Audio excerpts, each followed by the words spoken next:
My name is Samantha, and I returned from the attorney's office with news that left my husband and his mother frozen in their tracks. The thick manila envelope in my hands wasn't just paperwork. It was 5 years of lies, manipulation, and stolen dreams condensed into legal documents that would change everything. I watched the color drain from Marcus's face as I placed the envelope on the dining table between us. His mother, Patricia, stopped mid-sentence, her wine glass suspended in the air like a paused frame in a movie. They knew. In that moment, they both knew their carefully constructed house of cards was about to collapse. Have you ever trusted someone so completely that you handed them the keys to your entire life, only to discover they'd been quietly robbing you blind? Let me back up, because this story doesn't start with revenge. It starts with love, or at least what I thought was love. I met Marcus 7 years ago at a pharmaceutical conference in Chicago. I was 28, a senior research scientist at Biomedica, and he was the charming sales representative who could make even the most mundane drug specifications sound fascinating. He had this way of looking at you like you were the only person in the room, and when he smiled, it felt like sunshine breaking through clouds. We married within a year, and I thought I'd found my partner for life. The warning signs were there from the beginning, but love has a way of turning red flags into rose-colored decorations. Marcus's mother, Patricia, was at our apartment constantly. Sometimes I'd come home from the lab to find her rearranging my kitchen cabinets or redecorating our living room without asking. Marcus would just laugh it off, calling her helpful and me oversensitive whenever I tried to establish boundaries. I learned to bite my tongue, to be the bigger person, to choose my battles. That's what good wives do, right? They accommodate, they compromise, they slowly erase themselves to keep the peace. I should have paid more attention when Marcus suggested I add his name to my savings account for convenience. I should have questioned why he needed access to my investment portfolio, just in case of emergencies. I should have wondered why his business ventures always seemed to need just one more loan, one more cash injection, one more chance. But I was working 70-hour weeks at the lab, leading a team developing a breakthrough treatment for autoimmune diseases. And I trusted my husband to handle our finances. That trust was the most expensive mistake of my life. My salary as a senior research scientist was substantial, $140,000 a year plus bonuses. Marcus made decent money in pharmaceutical sales, around 70,000. But he always talked about his investments and his plans to start his own medical supply company. I supported him financially and emotionally, believing we were building our future together. I didn't know I was funding his mother's luxury lifestyle and his brother's failed restaurant ventures. I didn't know that every dollar I worked for was being siphoned away into accounts I couldn't see. The unraveling began on a Tuesday morning in March.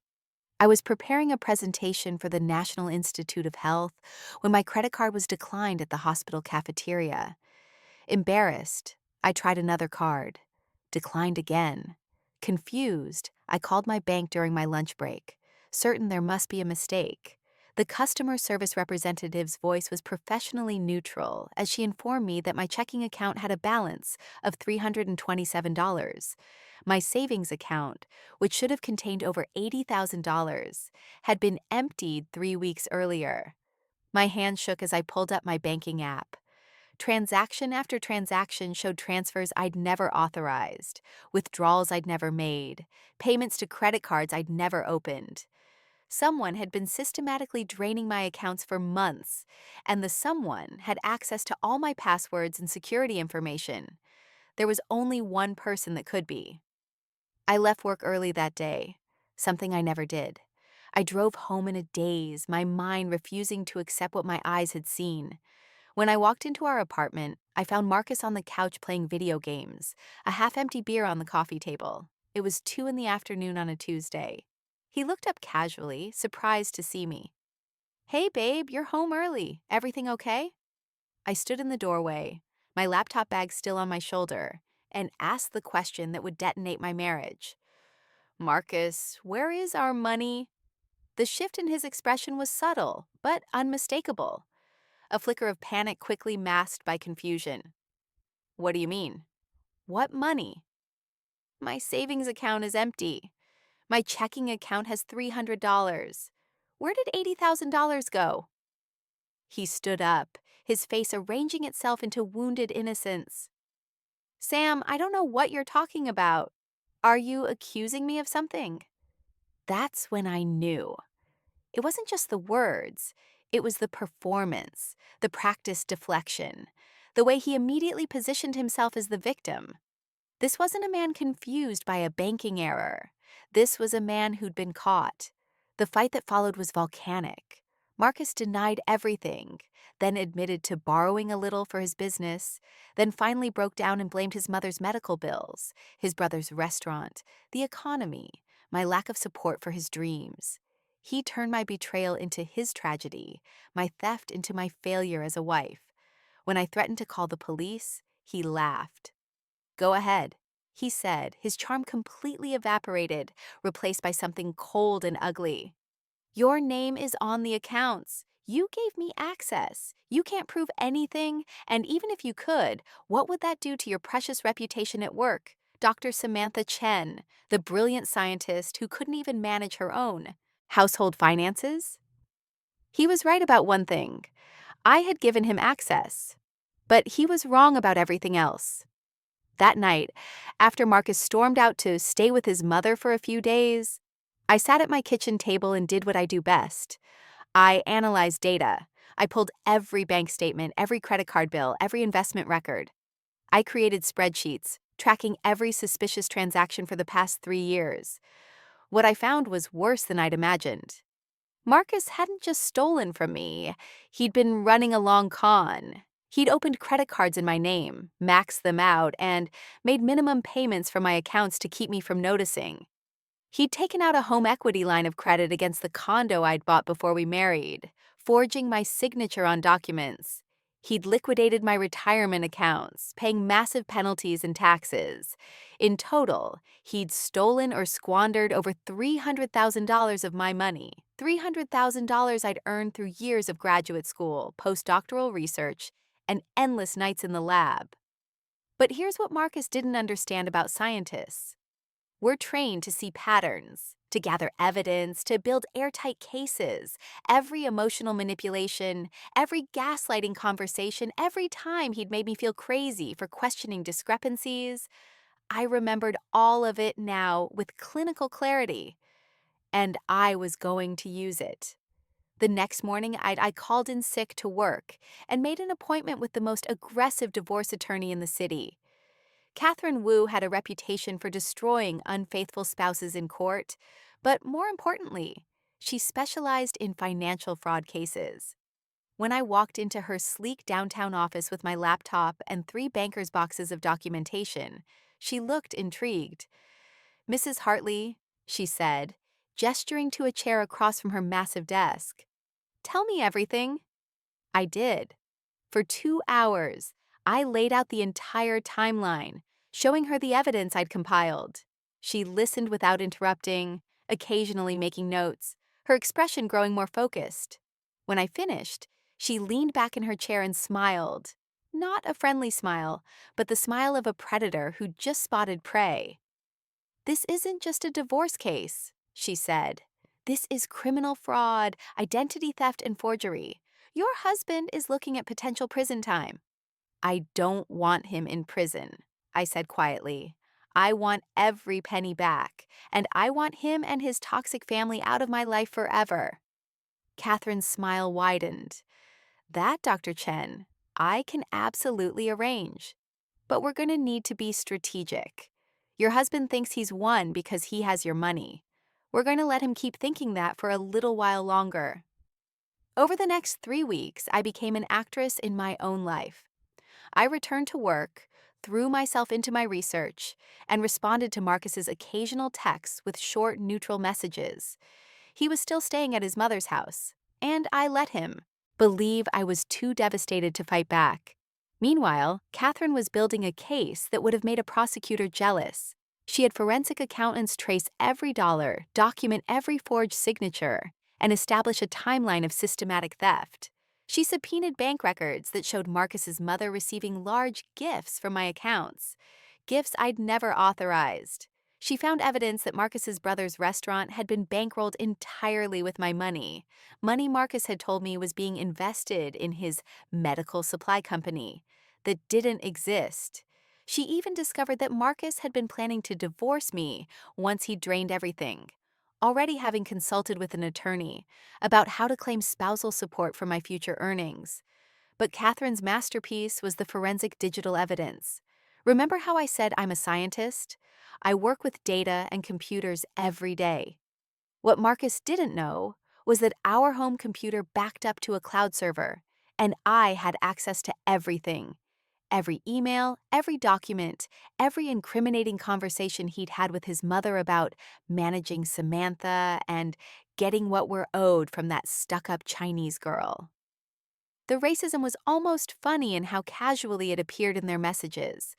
Patricia had never liked that her precious son had married an Asian woman, though she'd hidden it well under a veneer of politeness. But in her text to Marcus, she called me everything from your little China doll to far worse. She complained that I thought I was too good for their family because I had a doctorate and made more money than her son. She actively coached Marcus on how to take more from my accounts, how to make me feel guilty for questioning him, how to keep me working long hours so I wouldn't notice what they were doing.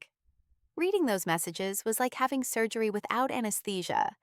Every insecurity I'd ever felt about not being enough, about being too focused on my career, about failing as a wife, it had all been deliberately cultivated. They'd systematically broken down my confidence and boundaries so they could rob me blind. The betrayal wasn't just financial, it was psychological warfare.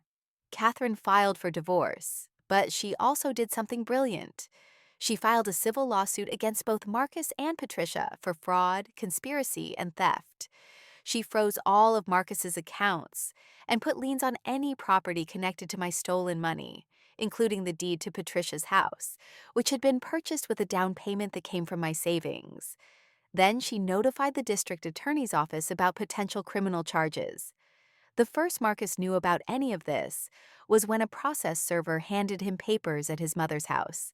According to the process server's report, Marcus had turned white as a sheet and called for his mother, who'd read the documents and started screaming about what a vindictive witch I was. They got an attorney, a mediocre one who clearly wasn't prepared for Catherine Wu. Their first move was to try to intimidate me. Patricia showed up at my workplace, demanding to see me, making a scene in the lobby of Biomedica. Security had to escort her out while she shouted about how I was destroying her family and keeping what belonged to her son. The entire incident was caught on security cameras, which Catherine added to our evidence file. Marcus tried a different approach.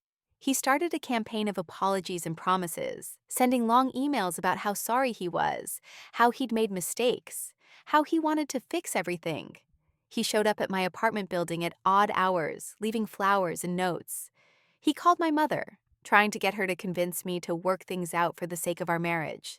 He even had the audacity to cry at my lab, telling my colleagues that I'd frozen all our money and he couldn't even afford food. I documented everything, every email, every text, every unwanted visit. Catherine filed for a restraining order, which was granted after I showed the judge the pattern of harassment. The look on Marcus's face when he was served with the restraining order, finally realizing I wasn't backing down, was the first moment I felt something shift inside me. I wasn't just surviving anymore. I was fighting back. The divorce proceedings were brutal. Marcus and Patricia hired a new attorney, a slick guy named Richard Holloway, who specialized in defending white-collar criminals. In depositions, they claimed that I'd given Marcus access to all my money willingly, that I'd been supportive of his business ventures, that we'd made all financial decisions jointly. They painted me as a controlling wife, who was now trying to punish her husband for their marriage falling apart. But Catherine was ready. She produced the emails where Marcus and Patricia discussed keeping Samantha in the dark. She showed the forged signatures on documents, which handwriting experts confirmed I'd never signed. She presented the credit cards opened in my name at addresses I'd never lived at. She brought in my colleagues and friends who testified that I'd had no idea my money was disappearing until the accounts were nearly empty. She even got Marcus's own brother to flip on him, testifying that he'd been told the restaurant money was from Marcus's inheritance, not his wife's salary. The turning point came during Marcus's own deposition. Catherine was relentless, walking him through every transaction, every lie, every forged document. Marcus tried to maintain his innocence, but he was a salesman, not a con artist. At least not a good one. He contradicted himself repeatedly, got angry when pressed, and finally made a catastrophic mistake. When Catherine asked him why he'd told multiple people that his wife was stupid with money, if he'd supposedly been managing our finances with my full knowledge and consent, he snapped. Because she was stupid, he said. She worked all the time, never paid attention to anything at home, never noticed what was happening right under her nose. She cared more about her lab rats than her own husband. She deserved. He caught himself, but it was too late. The court reporter had already typed every word. Catherine sat back with a satisfied smile. No further questions. After that, Richard Holloway started pushing for settlement. He knew they were going to lose badly. But Catherine wasn't interested in quick settlements. She wanted complete victory. She filed motions to pierce the corporate veil on Marcus's fake medical supply company, exposing it as a shell corporation used to launder stolen money. She got court orders forcing Patricia to provide documentation for all the gifts she'd received, which Patricia couldn't explain as anything but theft. She even found evidence that Marcus had opened a secret bank account in preparation for divorce, an account he'd funded entirely with my money. 3 months after I'd walked into Catherine's office, we were approaching trial. Marcus and Patricia were drowning in legal fees from their increasingly desperate attorney. The forensic evidence was overwhelming. The district attorney was seriously considering criminal charges. And I was done being the victim in this story. That's when Catherine called me into her office with an interesting proposition. They want to settle, she said, sliding a document across her desk. Full repayment of all stolen funds plus interest. Marcus waives any claim to your property or future earnings. Patricia signs an affidavit admitting to conspiracy to commit fraud. And Marcus pleads guilty to a reduced misdemeanor charge with probation and community service instead of prison time. I looked at the numbers. With interest and penalties, Marcus and Patricia would be paying me back over $400,000. Patricia would have to sell her house to cover her portion. Marcus would have his wages garnished for years. Neither of them would ever be able to financially recover from this. They're scared, Catherine said, watching my face. And they should be. We have them completely cornered. But I want to know what you want. We can push for trial, go for the throat, make this as public and painful as possible. Or we can take the settlement, get you made whole financially, and let you move on with your life. Your choice. I thought about it for a long time. Part of me wanted the public trial, wanted their humiliation to be as complete as my betrayal had been. But another part of me, the part that had been doing a lot of therapy over the past few months, just wanted to be free. I wanted my money back. I wanted them gone, and I wanted to reclaim the life they'd stolen from me. I want the settlement, I said finally, but I want one addition. Marcus and Patricia are required to write letters of apology, full detailed confessions of everything they did, and those letters become public record. Anyone who searches their names online should be able to see exactly who they are. Catherine grinned. I'll make it happen. 1 week later, I walked into the attorney's office for the final settlement signing. Marcus and Patricia were already there, looking like they'd aged 10 years in 3 months. Richard Holloway looked relieved that this nightmare case was finally ending. Catherine was immaculate and professional, laying out documents with military precision. The whole process took less than an hour.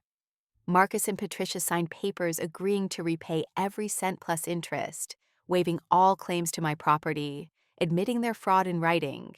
Marcus signed the guilty plea for misdemeanor fraud.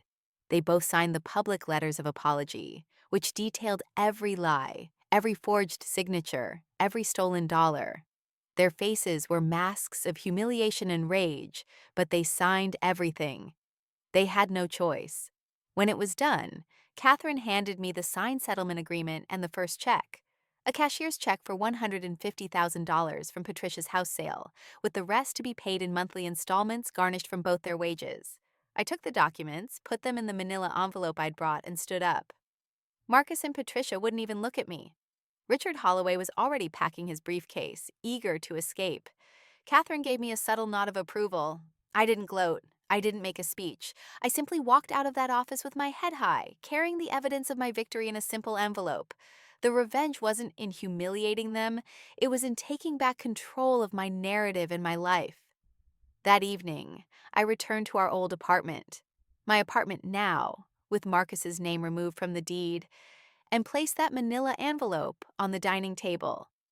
This is where our story comes full circle. That's the moment I described at the beginning, when I returned from the attorney's office with news that left them frozen. Except that scene didn't actually happen the way I implied. By the time I came home with those documents, Marcus was already long gone, moved out according to the restraining order, and I was finally, gloriously alone. But the emotional truth of that moment was real. I'd walked into that attorney's office as a victim, and I'd walked out as someone who'd taken her power back. The aftermath wasn't magical or perfect. I didn't suddenly become a new person who'd forgotten all the pain. I continued therapy, working through the betrayal and the gaslighting. I threw myself even harder into my research, and our team made significant progress on the autoimmune treatment that would eventually go to clinical trials. I slowly rebuilt my savings, and I rebuilt my ability to trust, carefully, thoughtfully, with better boundaries. Marcus's life, from what I heard through mutual acquaintances, went exactly as predicted. He couldn't hold down jobs because of his misdemeanor conviction and garnished wages. He moved back in with his mother, whose house was now a modest rental after she'd been forced to sell her home to pay me back. His brother's restaurant failed within a year, and the family blamed me for destroying their dreams, unable to accept that their dreams had been built on stolen money. The apology letters, which were public record, showed up whenever anyone Googled their names, making it difficult for Marcus to date or find work in pharmaceutical sales. Patricia never spoke to me again, which was exactly what I wanted. The racist messages she'd sent about me ended up being shared in our social circles, and she lost several friendships when people realized what she'd really thought about me all along. I heard she became increasingly bitter and isolated, but I can't say I felt much sympathy. As for me, I learned something crucial. Revenge doesn't have to be about destruction. Sometimes the best revenge is simply refusing to be destroyed. It's holding people accountable. It's taking back what they stole and making sure they can't do it to anyone else. It's turning your pain into power and your victimhood into victory. 6 months after the settlement was finalized, I was promoted to Director of Research at Biomedica, overseeing a team of 40 scientists. A year after that, our autoimmune treatment entered Phase 2 clinical trials, showing promising results that could help thousands of patients. I bought a beautiful condo with a view of the harbor, decorated entirely to my own taste, with no one rearranging my cabinets or questioning my choices. I traveled to Japan to visit my grandmother, something I'd been putting off for years because Marcus always complained about visiting my people instead of vacationing where he wanted to go. I also started dating again, slowly and carefully. I met a fellow researcher named David at a conference. Kind, brilliant, and most importantly, someone with his own successful career and savings account. On our third date, I told him the whole story about Marcus and the divorce. I expected judgment or pity, but instead he said, "That must have taken incredible strength. You should be proud of yourself." And I was. I am. 2 years after everything fell apart, I got a message request on LinkedIn from Marcus. The message was brief. "I know you'll never forgive me, but I needed you to know that losing you was the biggest mistake of my life. You deserved so much better than what I gave you. I hope you're happy." I read it once, felt nothing except a distant sort of pity, and deleted it without responding. Some people deserve closure, but some people deserve to live with the consequences of their actions and nothing more.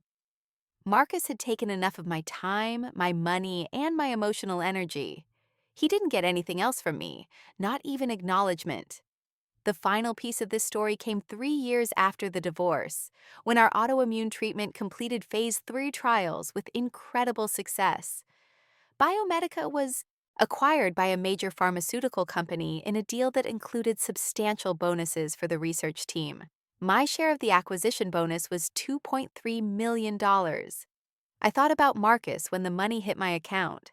I thought about how he'd stolen from me because he believed I didn't deserve my success, because he and his mother thought I was just a lucky immigrant who'd gotten above her station. I thought about how he'd tried to take everything I'd worked for and call it his due. And then I transferred a portion of that money into accounts for my niece's college funds, donated to organizations that help domestic abuse survivors with financial fraud, and invested the rest in my future. The best revenge isn't just getting your money back or seeing bad people face consequences.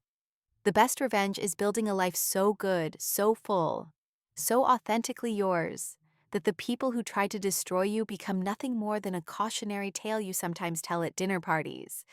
The best revenge is success and happiness that they can never touch, never diminish, never claim any credit for. People ask me sometimes if I regret marrying Marcus, if I wish I could get back those years of my life he wasted. The honest answer is complicated. I regret the pain, the betrayal, the theft. I regret not seeing the red flags sooner. But I don't regret the person I became in the aftermath. I don't regret learning to fight for myself, to document everything, to trust my instincts, to build boundaries with steel reinforcement. That version of me, the woman who walked into Catherine Wu's office with 3 boxes of evidence and walked out with a plan to take her life back. She was born from that pain, and I'm grateful for her.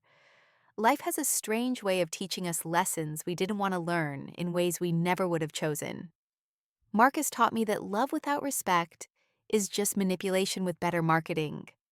Patricia taught me that people will reveal their true selves when money and power are at stake. The whole nightmare experience taught me that I'm stronger than I ever knew, more resilient than I believed possible, and absolutely unwilling to ever be anyone's victim again. I'm 36 now, 5 years past the day my credit card was declined in the hospital cafeteria. I'm engaged to David, who proposed on a beach in Vietnam during a trip to visit my extended family. We have a prenup, drafted by Catherine Wu, that's airtight and fair to both of us. We're equals in every sense, financially, emotionally, intellectually. We challenge each other to be better, not in toxic ways, but in ways that make us grow. My research has helped thousands of patients manage their autoimmune conditions. I've published papers, given keynote speeches at conferences, and mentored young scientists who remind me of myself at their age. I've traveled to 23 countries in the past 5 years. Every trip chosen because I wanted to go, not because someone else was manipulating me into it. And sometimes, on quiet evenings when I'm sitting in my beautiful home overlooking the water, I think about that manila envelope. I think about walking out of Catherine's office with proof that justice is possible, that bad people don't always win, that women who've been wronged can fight back and triumph. I think about how close I came to accepting Marcus's gaslighting, to believing I was overreacting or being vindictive by pursuing legal action. I'm glad I didn't take the easy path of just walking away and letting him keep what he'd stolen. I'm glad I fought. I'm glad I documented everything. I'm glad I found Catherine Wu and built an airtight case. I'm glad I made them pay back every penny and admit their crimes in public record. Not because I'm vengeful, but because some actions deserve consequences, and some betrayals deserve justice. The story I've told you isn't just about revenge. It's about reclamation. It's about a woman who was systematically stripped of her money, her confidence, her peace of mind, and her trust, who decided that she deserved better and fought until she got it. It's about refusing to be defined by what was done to you and instead being defined by how you rose above it. If you're going through something similar, if someone you trusted has betrayed you, stolen from you, gaslighted you into doubting your own reality, please know that you have options. Document everything. Find professionals who will fight for you. Don't let anyone tell you that seeking justice makes you vindictive or bitter. Sometimes the most loving thing you can do for yourself is to hold people accountable for the harm they've caused. And if you're the person reading this who relates more to Marcus than to me, who's been taking advantage of someone's trust and love, who's been stealing or manipulating or gaslighting, stop. Get help. Face what you've done before the consequences find you, because they will eventually. The truth always comes out, and the damage you're doing isn't just to your victim. It's to yourself, your future, and any chance you have at genuine connection. My name is Samantha Chen. 5 years ago, I returned from an attorney's office with a manila envelope that contained proof of my husband's betrayal and the blueprint for my vindication. That envelope represented the end of my marriage and the beginning of my real life, the life I'm living now, the life I fought for, the life that no one can take from me, because I finally learned to protect what's mine. Justice isn't always swift, but it can be thorough. Revenge doesn't have to be destructive, but it can be transformative. And sometimes the best ending to a story about betrayal isn't just survival. It's thriving in ways the people who hurt you never imagined possible. That's what they never tell you about revenge. The sweetest version isn't about making them suffer. It's about refusing to let their actions define your story. It's about taking back your narrative, reclaiming your power, and building something beautiful from the rubble they left behind. When people ask me now if I believe in karma, I smile and tell them I believe in documentation, good attorneys, and refusing to accept gaslighting as love. The universe doesn't always deliver justice, but sometimes, if you're willing to fight for it, you can deliver it yourself. And that, I've learned, is the most satisfying victory of all.